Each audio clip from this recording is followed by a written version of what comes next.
myself Abhinav, and greetings from my side to all of you. Today we are going to learn the chapter Health and Hygiene, and the subject is biology. So anyone who is having any doubt in biology, please ask me. You are all free to ask me anything. So let's start and let's go in deep in the chapter. Let's start in. Health and hygiene. Good health does not only mean being free from diseases. Good मतलब हिंदी में अगर translate करूँ, इसका मतलब ये है कि good health का मतलब यही नहीं होता है कि खाली फ्री रहना डिजीज़ेस से, बीमारियों से। उसके साथ साथ ये भी क्राइटेरिया होता है कि आपको अपना अंग अच्छा रखना चाहिए, अंग आपको हेल्दी रहना चाहिए। जैसे हार्ट हेल्दी रहना चाहिए, दिमाग हेल्दी रहना चाहिए, खूब पानी पियो तब दिमाग हेल्दी रहेगा, लंग्स हेल्दी रहना चाहिए।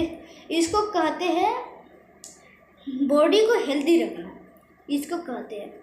और सबसे लोगों को ज़्यादातर गलतफहमी होता है कि जो सबसे पहला क्राइटेरिया जो उन लोगों को मैंने बताया है, जिन बीमारियों से उनको कुछ बीमारी नहीं पकड़ता, वो ज़रूरी नहीं है कि उसी का क्राइटेरिया पूरा होना चाहिए। सबसे ज़्यादा क्राइटेरिया पूरा होना चाहिए सेकंड वाला जो मैंने कहा है, अंग हेल्दी रहना चाहिए।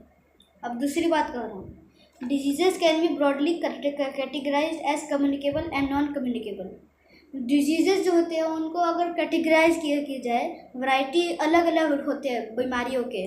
जैसे एक होता है कम्युनिकेबल बीमारी, एक होता है नॉन कम्युनिकेबल बीमारी। तो communicable diseases are diseases that can spread from a ill person to a healthy person.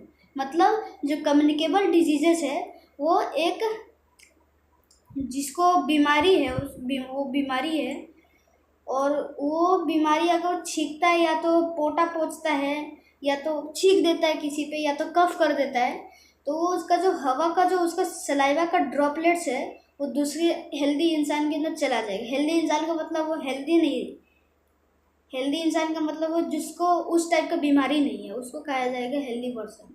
या तो विक्टिम भी कह सकते हो, विक्टिम भी नेगेटिव में कहा जाए विक्टिम, या पॉजिटिव में हेल्दी पर्सन। ठीक है। तो कम्युनिकेबल डिजीज़ेस का हिंदी में अगर ट्रांसलेट करूँ, इसका मतलब ये है कि जो डिजीज़ेस जो एक दूसरे में फैल सकता है उसको कहा जाता है कम्युनिकेबल डिजीज़। एक होता है नॉन कम्युनिकेबल डिजीज़। जैसे नॉन कम्युनिकेबल डिजीज़ में जैसे होता है, इंग्लिश में अगर बोलूँ तो non communicable diseases are diseases that can not spread from one person to another person. मतलब नॉन कम्युनिकेबल डिजीज़ ऐसे बीमारियाँ होते हैं जो एक पर्सन से दूसरे पर्सन में नहीं जा सकता है, स्प्रेड नहीं कर सकता। और अब अगर बात की जाए कम्युनिकेबल डिजीज़ेस के बारे में और उसके बारे में उसके डिटेल में जाया जाए, तो कम्युनिकेबल डिजीज़ेस जो होते हैं माइक्रो ऑर्गेनिजम्स और पैरासिटिक वर्म्स के कारण होते हैं। ज़्यादातर माइक्रो ऑर्गेनिज्म जैसे bacteria, virus, fungi, algae etcetera. Algae नहीं, प्रोटोजोआ, ये सब बहुत छोटे छोटे दाने होते हैं जो आँखों से नहीं दिखाई पड़ेंगे, लेकिन आप लोगों को हैरानी हो जाएगी कि हमारे बॉडी में जितने सेल्स है उस सेल से 1000 गुना ज़्यादा बैक्टीरिया है हमारे बॉडी में। सोच लीजिए। तो बैक्टीरिया जो है वो एक्चुअली वो हेल्दी होता है, हार्मफुल बैक्टीरिया होता नहीं है। वो हमारे बॉडी के लिए हेल्पफुल होता है और ज़रूरी है, उसके बिना हम लोग जी भी नहीं सकते। और दूसरी बात, ज़्यादा जो बैक्टीरिया जो आप लोग देखते होंगे 80% बैक्टीरिया हार्मफुल होते ही नहीं है। वो 80% बैक्टीरिया में से 20% बैक्टीरिया कुछ काम नहीं करते, ना तो हार्मफुल होते ना तो हेल्पफुल होते, मीडियम होते। एक होता है बैक्टीरिया, 60% बैक्टीरिया जो होते हैं हेल्पफुल होते हैं और 20% बैक्टीरिया जो होते हैं वो हार्मफुल होते हैं, खतरनाक होते हैं।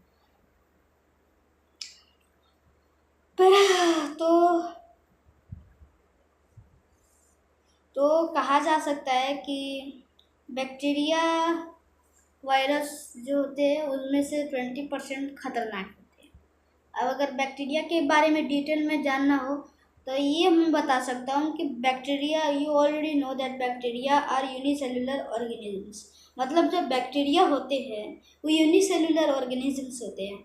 आज मोस्टली आप लोगों को पता होगा यूनिसेलुलर ऑर्गेनिजम्स होते क्या है, लेकिन यूनिसेलुलर ऑर्गेनिज्म अगर किसी को नहीं पता तो मैं बता दे रहा हूँ। यूनिसेलुलर ऑर्गेनिजम्स जो होते हैं वो ऐसे ऑर्गेनिज्म होते हैं जिनके अंदर एक ही सेल होता है और कोई सेल नहीं होता। जैसे हम लोग मल्टी सेलुलर ऑर्गेनिजम्स हैं। हम लोगों के पास बहुत सारे सेल हैं, लाख गुना करोड़ों में सेल है भाई। लेकिन जो बैक्टीरिया वायरस होते हैं ना, उनमें बहुत एक एक सेल होता है बस, और खुद ही एक ऑर्गेनिज्म है, वो भी एक जीव जंतु ही है। वो खुद ही उनके पास एक ही सेल होता है बस, इसलिए इतना छोटे होते हैं। और कुछ बैक्टीरिया जो बीमारियां फैलाते हैं उनका नाम मैं बता दे रहा हूँ। टीबी होता है, जिसको कहा जाता है tuberculosis, typhoid, tetanus, pneumonia and cholera. उनमें से सबसे ज़्यादा खतरनाक तो मुझे लगता है ट्यूबरकुलोसिस और निमोनिया। सारे खतरनाक है, लेकिन सबसे ज़्यादा लग रहा है कि ट्यूबरकुलोसिस और निमोनिया है। लेकिन सारे खतरनाक है भाई, मानना तो पड़ेगा, क्योंकि 1 2 3 4 5 पांचों जो बीमारियां वो तो सुपर खतरनाक है। वायरस तो और भी खतरनाक। Viruses are much more smaller than bacteria. All viruses live as parasite with in living cells. मतलब सारे वायरस जो होते हैं वो पैरासाइट के जैसा लिविंग सेल्स में ये होते हैं। अब बताया जाए तो जो ये होता है ना, अगर ये सब चीज़ों से बचना है तो सबसे पहले जिन लोगों को भी बीमारी है, कोई भी बीमारी है, कम्युनिकेबल डिजीज़ हो, उनको तो अलग से रूम दे दीजिए सबसे पहले। दूसरी बात, उनके साथ डायरेक्ट कांटेक्ट ही नहीं करिए। और अगर करना ही है तो उनको मास्क पहन के बोलिए उनको कि मास्क पहने, क्योंकि वो जो डिजीज़ है ना आप में आ जाएगा तो कौन जानता है कि आपका इम्यूनिटी सिस्टम कमज़ोर हो, कोई नहीं जानता है कि आपकी क्या हालत हो जाए। इसलिए उसको आप मास्क बना के रख दीजिए, भगाइए उसको। Throw food and water. Food and water से भी होता है। जैसे कोई अगर किसी के खाने में छींक दिया तो खाने खाएगा तो मतलब आप तो समझ जाओ। लेकिन कुछ जो होते हैं जैसे टाइफॉइड, कोलेरा जो होते हैं, ये खाने में जाएंगे ना तो सीधा बीमारी फैला देंगे, क्योंकि पेट का जो स्टोमक एसिड है वो पावरफुल तो होता है इनफ कि सारे बैक्टीरिया को मार डाले। लेकिन कुछ बैक्टीरिया के पास ऐसा इम्यूनिटी हो जाता है हमारे स्टोमक एसिड से कि उन पर कोई काम ही नहीं करता, और करता भी है तो वो आसानी से चकमा दे करके चले जाते हैं हमारे इंटेस्टाइन्स में और गड़बड़ी पहुंचाना शुरू कर देते हैं। और कुछ बीमारियां जो हवा से भी होते हैं, जैसे corona virus, common cold, influenza, measles, mumps, chicken pox, tuberculosis, बहुत सारे हैं। और ये फैलते हैं एयरबोर्न डिजीजेस, और इनको कहा जाता है एयरबोर्न डिजीज या तो ड्रॉपलेट इन्फेक्शंस, क्योंकि ये किसी के सलाइवा से ये होता है। Through insect and organisms. कुछ इंसेक्ट और ऑर्गेनिज्म भी होते हैं जो आदमी को इन्फेक्ट कर सकते हैं। इनमें से तो सबसे ज़्यादा बड़ा प्रेडेटर और कैरियर जो है मच्छर है। मच्छर जो टूस काटता है, वो सबसे बड़ा प्रेडेटर है। आप लोग जानते हैं कि दुनिया में हर एक साल करोड़ों लोग मरते हैं। Dengue, malaria, chikungunya, yellow fever, ये सब करोड़ों लोग मरते हैं। क्यों? क्योंकि सैनिटेशन का प्रॉपर तरीका नहीं है। और सबसे ज़्यादा लोग का एक्सपायर होते हैं अफ्रीका में, क्योंकि अफ्रीका को डार्क कॉन्टिनेंट कहा जाता है। अफ्रीका में सैनिटेशन है ही नहीं बिल्कुल, इसलिए वहाँ पे लोगों का ये होता है, मतलब ज़्यादा दहन होता है। और ये है कि अभी भी प्लेग जो है अभी ख़त्म नहीं हुआ है। प्लेग अभी भी चल रहा है। प्लेग अभी इंडिया में अभी चालू है अभी। टिक्स जो होते स्लीपिंग डिजॉर्डर देते हैं। जैसे स्लीपिंग डिजॉर्डर का मतलब ये हुआ कि आपको दिन भर नींद आएगा, दिन भर, मतलब आप कभी एक्टिव रहोगे भी नहीं, दिन भर आपको नींद आएगा, पूरा दिन भर। और इन्फेक्शन से अगर दूरी रखना है तो सबसे पहले तो मैं आप लोगों को किताब के हिसाब से बता दे रहा हूँ कि drink only boiled and purified water, मतलब खाली बॉइल्ड और प्यूरिफाइड वाटर ही पिए। टॉयलेट करने के बाद या तो टॉयलेट करने से मतलब टॉयलेट करने के बाद या मतलब बाथरूम जाओ या तो टॉयलेट करने के बाद क्या किया करो, सोप से या तो हैंड वॉश से धो लिया करो हाथ। ये तो आप लोग जानते ही करते ही हो। डो नॉट स्टेल और अनकवर्ड फूड, मतलब कोई भी खाना बना हुआ है और उसको किचन में रख दे रहे हो, और अगर आप लोग बहुत ही अनसैनिटरी वाले जगह पे रहते हो तो प्लीज़ आप गलती मत करिए, बैठिएगा, किसी साफ बर्तन से उसको तोप दीजिएगा।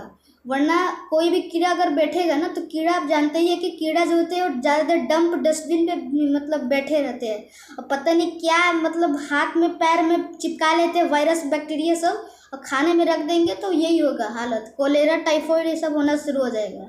हाँ, और अपना पर्सनल जो सामान होता है किसी को देना मत, वरना HIV एड्स का बीमारी हो सकता है।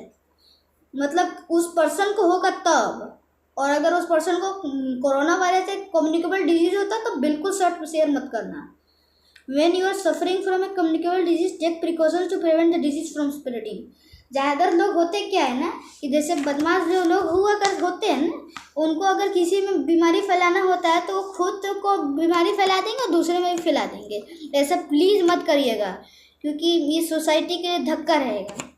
इसी कारण आप लोग मास्क पहन के रहिएगा, ताकि वो ड्रॉपलेट्स जो स्प्रेड ना करे हेल्दी पर्सन में। और मॉस्किटो या मॉस्किटो रिपेलेंट आप लगा सकते हैं अपने घर में, ताकि मॉस्किटो बाइट से आप बच सको, क्योंकि कौन जानता है कि किस मॉस्किटो के बाइट से आपका ये हो जाए, जान पे खतरा हो जाए। और अपने सराउंडिंग को क्लीन रखिए, स्पेशली बरसात के मौसम में, क्योंकि क्लीन नहीं रखेंगे तो मच्छर अपना अंडा पैदा करके आपके घर में ही चिड़ियाघर बना लेंगे। वैक्सीनेशन लगाइए करिए हर एक साल एक बार, ताकि आप प्रोटेक्टेड रहो अलग अलग बीमारियों से। और आज के लिए इतना ही, धन्यवाद।